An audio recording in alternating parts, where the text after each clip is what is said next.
What do you think of Trump? I love Trump, man. I Yeah. do, and How did you end up knowing Trump?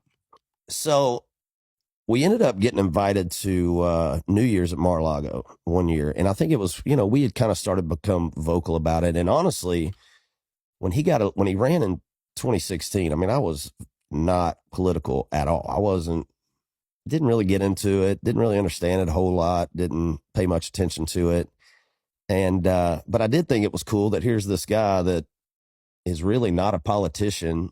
And at the time you had, all the A-list stars were going, oh, Trump's running for president. They were all excited and almost kind of like it was a joke a little bit.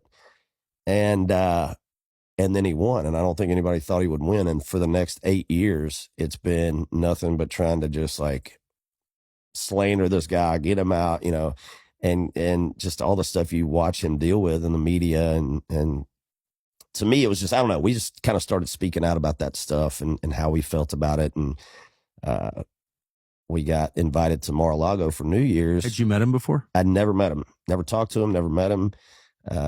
Went up there. He invited me to play golf with him that morning. And so I went and had breakfast with him, played golf, came back, had lunch, and then saw him at the thing and just kind of hit it off. I mean, you've been around him, he's a guy's guy, man. You talk to him about sports or like whatever the case is. And he's just he's a cool guy. And so I just kind of hit it off with him and kept in touch with him over the, last few years and try to see him when I can.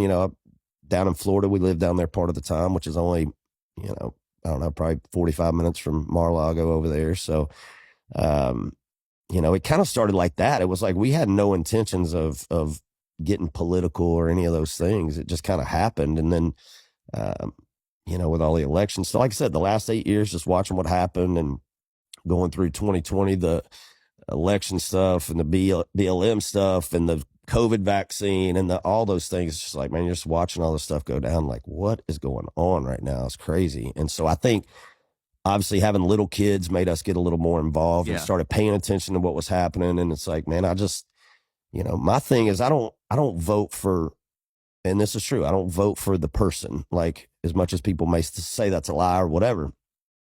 For me, it's like, which one of these groups is going to take the country in the direction that I feel like it should be taken for my family, my kids, and like their future and those kind of things. And to me, that's what I base it on. And I feel like personally for me, that's him. And so, it just kind of became a thing, but it was never, 10 years ago, man, I couldn't have talked to you about any politics at all. I'd be like, I don't know. It just was never really. Because it didn't seem like it mattered.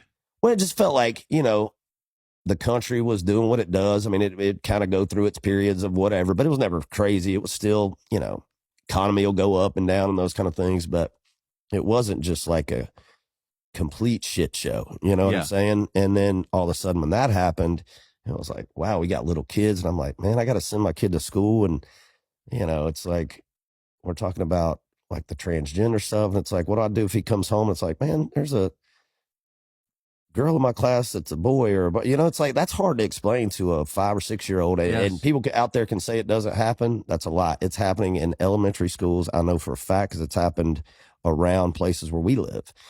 And in Tennessee. Yeah, man. And it's just like, I don't know. To me, that's just one of those things where it's like, I don't want to have to explain those kind of things to a 5-year-old who doesn't get it. And shouldn't have to do No, and shouldn't have to. I shouldn't have to explain that to him. So that's kind of where I'm at on it. And, but it's those kind of things that made me kind of step up a little bit more than I had in the past. Was there any downside to being, seen with Trump, saying nice things about Trump?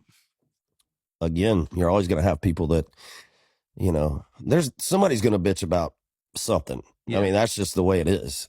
But I think until, I finally just came to the conclusion of like, man, I think I'm right. I just think I'm on the right side of this. And like, I have a platform to be able to go out and say stuff. I mean, there's other artists and actors and actresses and, all these other celebrities that'll get on talk shows and all this stuff. And they'll run Trump down, right there on live TV, or Kathy Griffin holding up a Trump head that looked like they cut his head off. All that stuff's okay. Nobody says shit about that, but we start talking out about things and all of a sudden they're appalled, right? So, but to me, I just feel like I'm on the right side of it, and it's like, man, if you agree with me, cool, and if you don't, that's cool too. I mean, it's not gonna affect the way I view things or what I say or how I feel, or I mean, I don't know. It's just it's a wild time. Were you surprised to see country stars at the Democratic convention?